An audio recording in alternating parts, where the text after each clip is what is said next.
जय श्री श्याम दोस्तों, आज की कहानियों में आपका स्वागत है। होली क्यों मनाई जाती है और उसकी प्रसिद्ध कथाएं इस प्रकार हैं। होली भारत के सबसे पुराने पर्वों में से है। ये कितना पुराना है इसके विषय में ठीक जानकारी नहीं है, लेकिन इसके विषय में इतिहास, पुराण व साहित्य में अनेक कथाएं मिलती हैं। इस कथाओं पर आधारित साहित्य और फिल्मों में अनेक दृष्टिकोणों से बहुत कुछ कहने के प्रयत्न किए गए हैं, लेकिन हर कथा में एक समानता है कि असत्य पर सत्य की विजय और दुराचार पर सदाचार की विजय और विजय को उत्सव मनाने की बात कही गई है। इसी प्रकार प्रसिद्ध है राधा और कृष्ण की कथा। होली का त्योहार राधा और कृष्ण की पावन प्रेम कहानी से भी जुड़ा हुआ है। वसंत के सुंदर मौसम में एक दूसरे पर रंग डालना उनकी लीला का एक अंग माना गया है। मथुरा और वृंदावन की होली राधा और कृष्ण के इसी रंग में डूबी हुई होती है। बरसाने और नंदगांव की लठमार होली तो प्रसिद्ध है। देश विदेश में श्री कृष्ण के अन्य स्थलों पर भी होली की परंपरा है। यह भी माना गया है कि भक्ति में डूबे जिज्ञासुओं का रंग बाह्य रंगों से नहीं खेला जाता।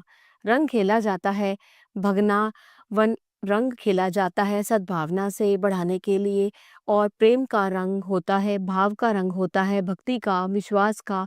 होली उत्सव पर होली जलाई जाती है अहंकार की, अहम की, और वैर द्वेष की, ईर्ष्या मत्सर की, संशय की, और पाया जाता है विशुद्ध प्रेम अपने आराध्य का, पाई जाती है कृपा अपने ठाकुर की। और इसी प्रकार प्रसिद्ध है शिव पार्वती और कामदेव की कथा। शिव और पार्वती से संबंधित एक कथा के अनुसार हिमालय पुत्री पार्वती चाहती थी कि उनका विवाह भगवान शिव से हो, और शिवजी अपनी तपस्या में लीन थे। कामदेव पार्वती की सहायता को आए। उन्होंने पुष्प बाण चलाया और भगवान शिव की तपस्या भंग कर दी। शिवजी को बड़ा क्रोध आया और उन्होंने अपनी तीसरी आंख खोल दी। उनके क्रोध की ज्वाला में कामदेव का शरीर भस्म हो गया। फिर शिवजी ने पार्वती को देखा। पार्वती की आराधना सफल हुई और शिवजी ने उन्हें अपनी पत्नी के रूप में स्वीकार कर लिया। इस कथा के आधार पर होली की आग में वासनात्मक आकर्षण को प्रतीकात्मक रूप से जलाकर सच्चे प्रेम की विजय का उत्सव मनाया जाता है। एक अन्य कथा के अनुसार कामदेव के भस्म हो जाने पर उनकी पत्नी रति ने विलाप किया और शंकर भगवान से कामदेव को जीवित करने की गुहार की। ईश्वर प्रसन्न हुए और उन्होंने कामदेव को पुनर्जीवित कर दिया। यह दिन होली का दिन होता है। आज भी रति के विलाप को लोक संगीत के रूप में मनाया जाता है और गाया जाता है, और चंदन की लकड़ी को अग्नि दान किया जाता है ताकि कामदेव को भस्म होने में पीड़ा ना हो। साथ ही बाद में कामदेव के जीवित होने की खुशी में रंगों का त्योहार होली मनाया जाता है।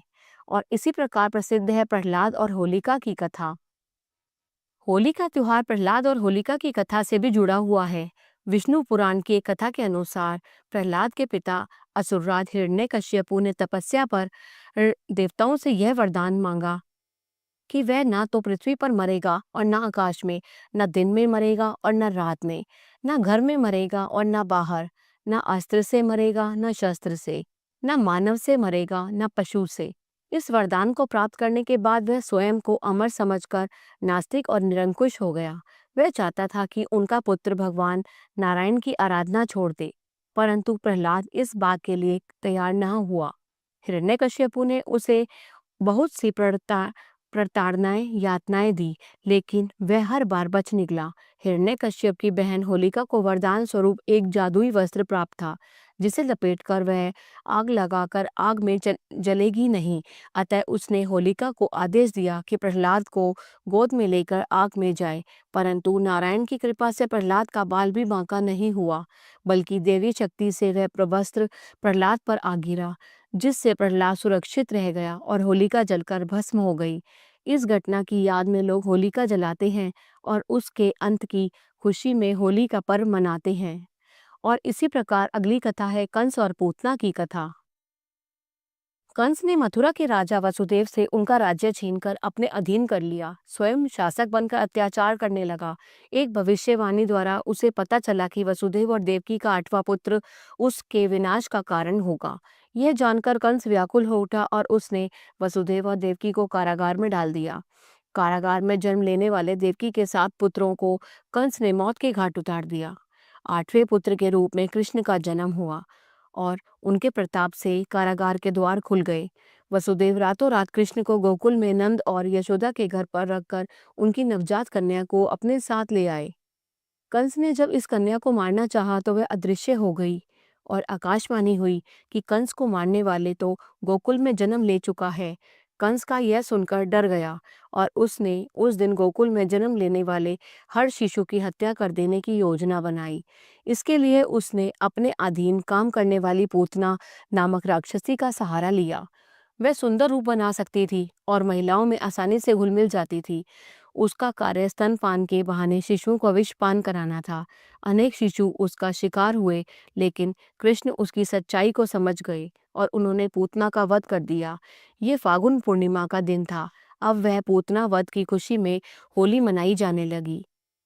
और अगली कथा है राक्षसी ढूंढी की कथा। राजा पृथु के समय में ढूंढी नामक एक कुटिल राक्षसी थी। वह अबोध बालकों के साथ दुर्व्यवहार करके खा जाती थी। अनेक प्रकार के जप तप से उसने बहुत सी देवताओं को प्रसन्न कर उसने वरदान प्राप्त कर लिया था कि उसे कोई भी देवता मानव अस्त्र या शस्त्र नहीं मार सकेगा, ना ही उस पर सर्दी गर्मी और वर्षा का असर होगा। इस वरदान के बाद उसका अत्याचार बढ़ गया, क्योंकि उसको मारना असंभव था, लेकिन शिव के एक शाप के कारण बच्चों की शरारतों से वह मुक्त नहीं थी।